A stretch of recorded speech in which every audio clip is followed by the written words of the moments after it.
Olá, pessoal, tudo bem? Na nossa aula de hoje, nós vamos falar um pouquinho a respeito dos textos expositivos. Vou espelhar aqui para vocês a apresentação que eu preparei, falando um pouquinho sobre esse assunto, esse gênero textual tão utilizado por nós, inclusive, dentro de sala de aula, né?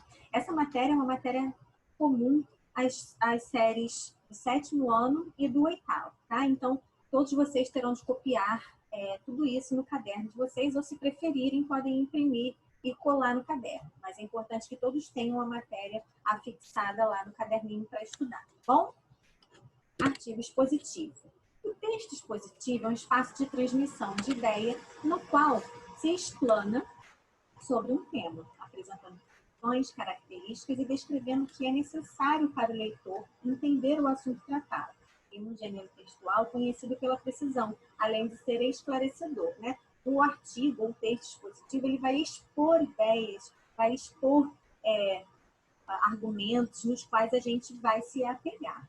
Muito comum esse tipo de texto ser abordado no contexto escolar, como eu falei anteriormente, uma vez que inclui formas de apresentação. Então, por exemplo, quando vocês estão apresentando um trabalho lá na frente da sala para o professor, vocês estão utilizando o gênero textual expositivo, né? Artigo e texto expositivo, porque vocês estão explicando, vocês estão expondo aquele conteúdo, explicando aquela matéria, de acordo com o tema do trabalho de cada um. Então, mesmo sem saber, sem já ter estudado esse gênero textual, vocês já utilizavam ele no dia a dia de vocês.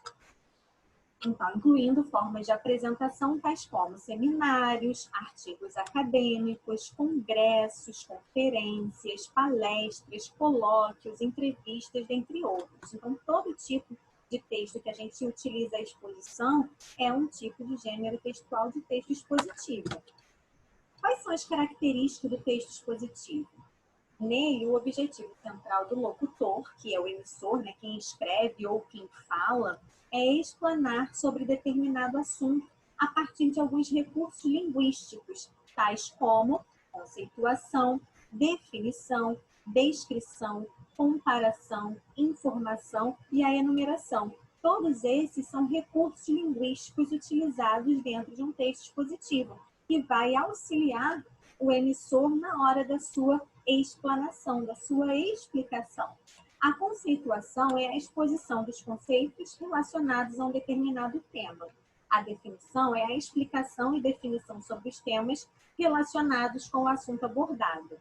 A descrição faz uma análise mais detalhada de aspectos referentes ao tema. Na comparação, há a relação entre dois ou mais conceitos distintos e que podem se complementar. A informação é a reunião de conhecimentos e dados relacionados com o tema, e a enumeração, ordenação dos itens essenciais relacionados com o tema abordado e a especificação de cada um deles em uma determinada ordem. Todo texto tem características essenciais que permitem saber, né, fazer o reconhecimento de forma rápida, sem que seja necessária uma análise mais profunda a respeito disso. Esses aspectos também permitem que seja mais simples executar a escrita de um texto no que se chama de fórmula textual. As principais características dos textos expositivos são: o tema principal fica evidente e não precisa ser buscado pelo leitor, que compreende já nas primeiras linhas sobre o que se trata o assunto. Tem uma grande quantidade de detalhes, recurso que permite ao leitor compreender melhor o tema.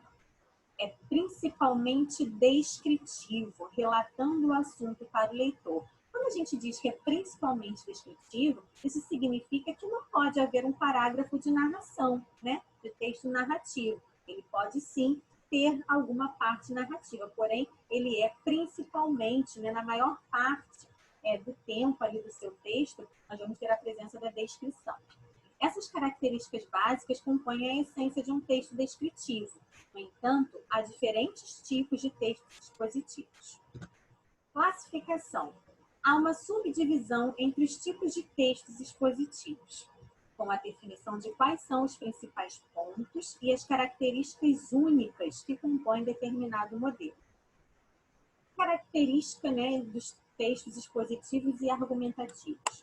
Nesse estilo, mais do que apenas expor e apresentar uma questão, um argumento, há uma argumentação, né, baseada em dados. Então, você vai defender aqueles argumentos. Para isso, o autor busca referências e realiza comparações, conceituando e defendendo a ideia do texto. Os artigos científicos, por exemplo, utilizam esse modelo de texto expositivo e argumentativo, que ele vai defender a sua ideia, né, a sua pesquisa dentro daquele artigo. Já o texto expositivo e informativo, ele não busca esclarecer nenhuma defesa de ideia, né? Ele não vai argumentar nada. Aqui não há uma defesa de argumento, e as informações elas são apresentadas sem qualquer tipo de argumentação. Uma das definições mais usadas é que esse é um texto que busca a neutralidade. A gente não vai apontar a opinião de um e a opinião de outro tentando influenciar o leitor. Ele apenas quer informar. Os representantes principais desse tipo de texto, né, expositivo e informativo, são notícias, gráficos e pesquisa. E de acordo com isso que nós estudamos aqui, nós vamos fazer o texto do nosso livro, né, o texto número 1, que aparece no capítulo 5 do nosso livro de Gênesis. E na próxima semana nós vamos fazer a correção, tá bom? Então fiquem com Deus e até a próxima aula. Grande beijo. Tchau, tchau.